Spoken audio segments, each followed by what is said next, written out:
Oh hey folks, Lazy Gamer here with the humble choice for September of 2020. I'll be going over the games and the charity this month in some detail, offering an idea of them along with my 2 cents. This is my first look into this month's choices. I only redeem the games I'm interested in playing and give the rest to my community. I want. You want? Gimme. Then join the community and be an active member to partake in these. That's lit. Yeah, I know how that goes. There's some other games being offered for free to everyone that I'll mention closer to the end of this video. Timestamps to everything will be in the description below as well. As for this month's choices, the games featured on the front page for Humble are Forager, Generation Zero, and Golf with Your Friends. At first glance, I wasn't able to put titles to them from the cover images alone, but these are some solid games for the month. Also, the featured charity this month is International Medical Corps. It's a global non-profit humanitarian aid organization dedicated to saving lives and relieving suffering by providing medical emergency services, health training, and development programs to people affected by disaster, disease, or conflict. Founded in 1984 by Dr. Robert Simon and a group of American physicians and nurses, it's a private non-profit organization with no political or religious affiliations, partnered both in the public and private sectors. They're among those who are currently responding to the explosion that occurred in Beirut last month, as well as pandemic relief across the globe and taking on Ebola in the Democratic Republic of the Congo. The organization looks to offer support in a number of areas like healthcare for families and communities, both mental and physical, as well as dealing with water, sanitation, hygiene, nutrition, food security, and livelihoods.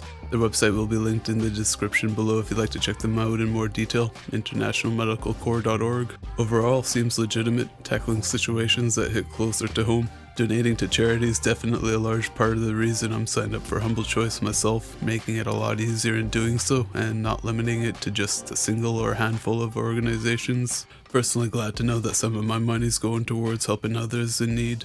Moving on to the Humble Choice info page, it states that this month, just like last month, you're able to keep all 12 games if you're on the premium or classic plan. Just worth noting and excellent to see. Hopefully Humble continues doing this for the monthly choices. Definitely incentivizes the subscription more so. And now, for the moment we've all been waiting for, this month's choices. Few games popped out to me looking at this page for the first time. Some I recalled seeing ads for or gameplay on in the past, like Generation Zero, Forager, Catherine, and Golf with Your Friends. The rest would be new to me, all of which we'll get to starting from the bottom of the list, working our way up. First up at number 12 is Fun with Ragdolls, the game, an indie sandbox simulation where you play as a ragdoll, flopping, falling, and crashing into things. You got the ability to build worlds of your own, or download other people's worlds to mess around in. The worlds can be filled with a collection of cannons, black holes, giant fans, mines, lasers, cars, telepads, and lots more. There's different types of ragdolls too, from attackers or defenders, followers, explorers, and seekers, which can roam around the world autonomously. I could see that being enjoyable from random or constructed events. The items' properties in the game are customizable too, like changing the strength of mines as an example, or making giant ragdolls. You've got the potential to make mazes, stunt courses, minigames, and art. Change the skyboxes and environments. Truly an ultimate ragdoll experience. Sitting at very positive on Steam, this game reminded me first of Human Fall Flat, a mesh between that and Gary's mod, but this is definitely its own thing. A fun looking and straightforward game with tons of creative potential, almost the only limit being one's own imagination. At number 11 is Evoland Legendary Edition, an indie action-adventure RPG that takes you through a journey of the genre, where the graphic style and gameplay changes as you progress. The Legendary Edition features both Evoland 1 and 2 in this game. Inspired by a number of RPGs throughout history, Evoland takes you from a monochrome to full 3D graphics, and from active time battles to real-time boss fights, filled with humor and references to classic games. From the trailer, I was able to spot influences and similarities to games like Pokemon, Zelda, Bomberman, and Final Fantasy. You guys catch any others? I personally can't think of another game like this in the genre, incorporating the history of notable RPGs into the story, so definitely a unique take for me, and I'd say it looks great. Sitting at very positive on Steam overall, it looks like an easy pick worth experiencing for those into this style of games.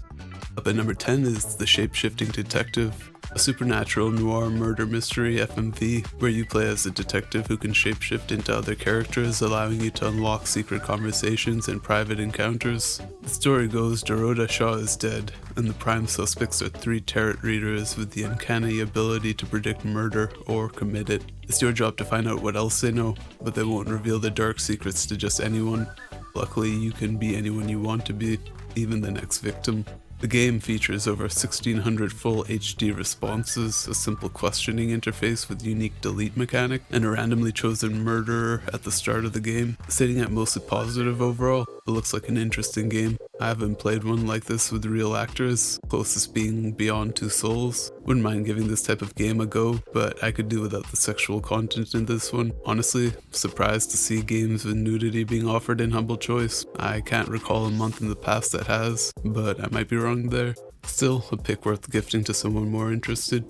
Next at number 9 is Vampire: The Masquerade, Coteries of New York, an interactive visual novel that presents a conflict between 2 vampiric factions, the traditionalist Camarilla and the fiercely independent Anarchs. You choose to play as one of the 3 predefined characters, Aventru, Toreador, or Bruja. Each character offers a selection of powers, different ethical approaches to certain issues, and unique dialogue lines. You'll have to perform tasks that'll test your humanity and take part in a complex and often brutal struggle for power between the Camarilla and the Anarchs. You'll also be interacting with key NPCs, forming unique bonds and relations, learning about your undead companions' deepest secrets, or see them abandon you. You'll also be feasting on the living and questioning the very nature of your humanity. Keep track of your hunger, or the beast inside you will take over. With character-oriented quests and your choice of the clan, the game offers multiple playthroughs to see all that it has to offer. It seems to have a fairly in-depth lore and story-rich, being the 5th edition of The Masquerade, with multiple games set in the same universe by the developers, like Bloodlines. While it's sitting at mostly positive overall on Steam, I'd personally pass on this game. Never was really into the games where you're just reading for a majority of it. Gift it to someone else more interested. At number 8 is Catherine Classic, a mature action-adventure puzzle game where you play as Vincent, a guy caught in a love triangle who needs to decide if he marries his longtime girlfriend Catherine with a K, or moves on to the blonde Catherine with a C, who he woke up next to. Beware though, as making the wrong choice can end up costing Vincent's life. With 3 game modes being featured, a story of love, lust, and determination to follow, tower challenges to obtain high scores in both single player or local co-op based in Babel, as well as a local multiplayer to see who's the better climber in the Colosseum. Other features highlighted are nightmarish puzzles, where you have to move blocks to create a path and climb the tower while fleeing from monsters that chase you. Lowest level of blocks fall as time passes, so if you're not always moving, you'll end up falling as well. The further you progress up the tower and through the story, the more complex the tower becomes, requiring better strategies to advance. Play your way past traps, creating paths, removing hazards, and dealing with sheep to reach the top. The game also features Japanese voiceover as an option, 4K resolution, and customizable mouse and keyboard controls. Sitting at very positive on Steam, and having heard a fair bit about this in the past through ads and other folks that stream the game, it does seem to be a notable title and clearly enjoyed. Personally, I'd pass on this game though. While I am a fan of puzzles, the story doesn't interest me from what I've seen so far, and the theme of sexual content isn't a reason I play video games. We'll be gifting to someone more interested. Next at number 7 is The Occupation, an indie stealth and adventure sim where you play as a journalist investigating an incident set in 1987 Northwest England on Saturday, the 24th of October. Explore the open world and uncover evidence by sneaking through restricted areas and questioning people on their actions through a series of one-on-one interviews. Every minute in game is a real world minute, so timing is important for the game, where you can set your watch alarm to keep track of objectives, like time delayed safes, so you don't have to wait around while security is searching for you somewhere you shouldn't be. Overall on Steam it's sitting at mostly positive, with a number of reviews mentioning some game breaking bugs that folks came across. Also worth noting, it's not possible to save the game yourself while playing through it. The game autosaves 4 times throughout an average of a 5.5 hour playthrough, and with time being against against you during objectives, the sense of a sim is diminished as you can't load a save of your own during critical points to experiment with different choices to make. For me, the appeal is the story, stealth mechanics, and graphics. Time constraints, not so much. The game does seem intriguing though, I wouldn't mind giving this one a go. Up at number 6 is Yooka-Laylee and the Impossible Lair, an indie 2.5D adventure platformer created by some of the talent behind Donkey Kong Country, which is exactly what I was reminded of when seeing the trailer for this the first time. Used to play DKC way back when on Super Nintendo, definitely brought back some fun memories. As the second installment of the game, it's stated to be one of the greatest platformers in years by IGN and others. The story goes, with their arch nemesis capital B up to no good, the buddy duo needs to spring into action once again to save the day, to thwart his evil plan of using a hive mind device to enslave an entire kingdom of bees. Our heroes need to take the fight to capital B's impossible lair. Things look tough, but with the help of Queen Phoebe and her royal battalion, Yuki and Laylee might have a chance. Features highlighted are 2.5D platforming, a 3D overworld to solve puzzles in, more than 60 modifying tonics which give effects like super speed, harder enemies, and more, as well as the option to complete objectives in alternate level states, where you can flip switches in the overworld to create new landscapes that can radically alter challenges. Sitting at very positive overall on Steam, it looks like a great pick, especially for those wanting to relive the DKC days. I'm almost tempted to do so myself, but I'd say I've grown out of this style of games, with the graphics seeming to be more oriented towards kids. Would be one to gift though, for sure. At number 5 is Generation Zero, an open-world survival game set in 1980s Sweden. The local population has disappeared and hostile machines roam the streets. Explore the atmospheric open world as you attempt to survive and prepare to strike back. Take on missions and challenges throughout the world to unravel more of the mystery while scavenging for weapons and supplies to help you stay alive. Stealth and strategy are key as you tactically combine weapons, skills, and equipment to lure, cripple, and destroy your enemies. The game can be played solo or co-op with up to 3 friends. On Steam, overall it's surprisingly sitting at mixed reviews. I'm guessing because it was released during early access with slow progress, though recent reviews have it sitting at mostly positive. The most notable critiques by folks being a fairly empty map with no NPCs, just robots, repetitive objectives, and some poor optimization. I've seen gameplay on this by folks like IGP, Partially Royal, and others, all of which had me hooked and interested, and I've always been a fan of open world survival games. Don't own this one myself, so I'm willing to give it a shot and see how I find it. Definitely a pick here.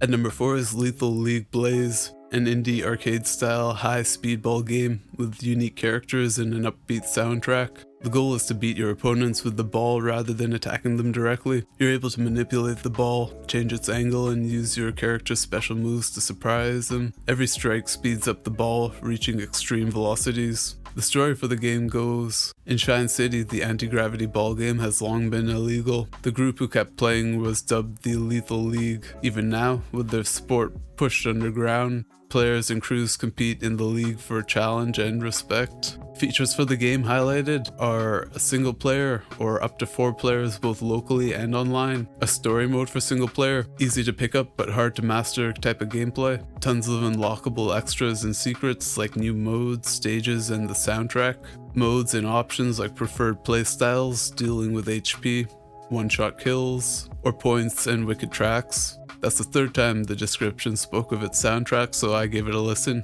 and it was alright. Definitely upbeat and fitting for the game, though what it reminded me of that I completely forgot existed up until now was DJ Fu Wax Attack 2. Anyone else here remember that? Best believe I YouTube gameplay on that instantly and went on a nostalgia trip of its gameplay and soundtrack there. Good old days. As for Lethal League Blaze, definitely looks fun. Well made and a great take on classic arcade fighting games meshed with Pong, sitting at overwhelmingly positive on Steam, with only one critic recently talking about ping issues. This seems like a solid pick for those interested in this genre, definitely one to gift. Up at number 3 is Strange Brigade, a third-person action-adventure game set in 1930s Egypt, the story being erased from ancient history and buried in a nameless tomb for 4,000 years. Seteki, the Witch Queen, rises from the dead with her army of mummified monsters. Only one troop is daring enough to hunt Seteki, being the Strange Brigade. Able to be played with up to 4 players, co-op online. Single player is also an option as well, but probably more enjoyable with others. Either way, you play as one of the 4 agents trained to take on the supernatural, making your way through the landscape filled with dig sites, pyramids, caves, and more, using magical powers and prototype weapons like the ice-cold chill burster. Keep an eye out for traps as well that can be used to your advantage against the undead. Plenty of puzzles to be solved along the way as well, leading to secret entrances and ancient contraptions.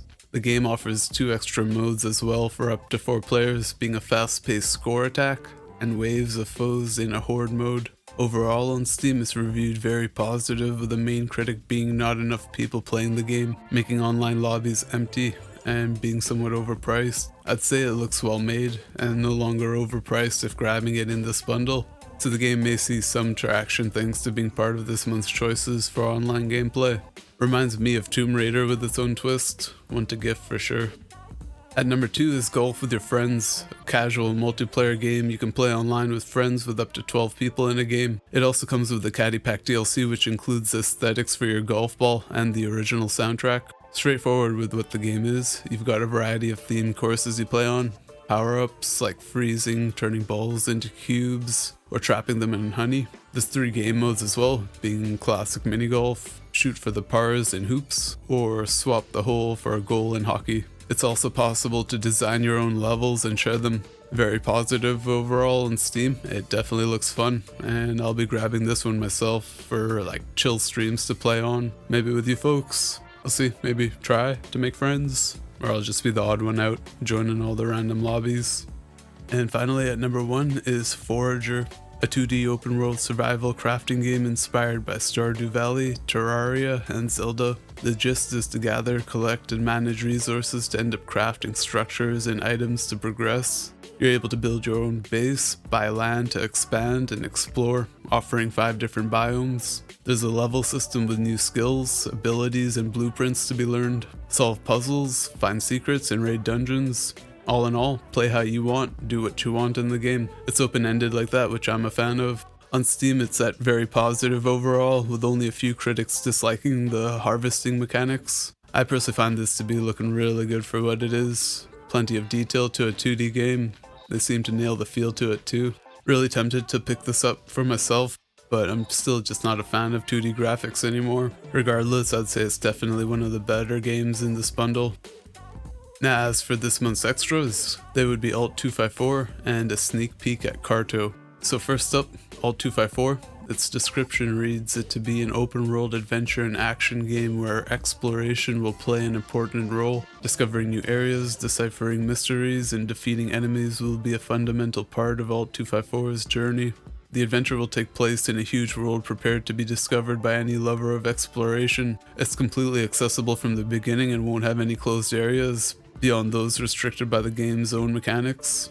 Additionally, it'll have a number of mysteries and puzzles hidden in its vast and incredible lands. But Alt 254 won't be alone. The world is inhabited by a great variety of enemies, from annoying sentinels to fearsome bosses with extraordinary powers, whose sole purpose will be to stop us in our adventure. We'll have the possibility of engaging with them in original fights, although we can also go unnoticed if we don't leave any trace. Quite the colorful description for a 2D pixel game. Honestly, just from its looks, it's a pass from me, but if you're into simple games like this, exploration, definitely a throwback to some good old days.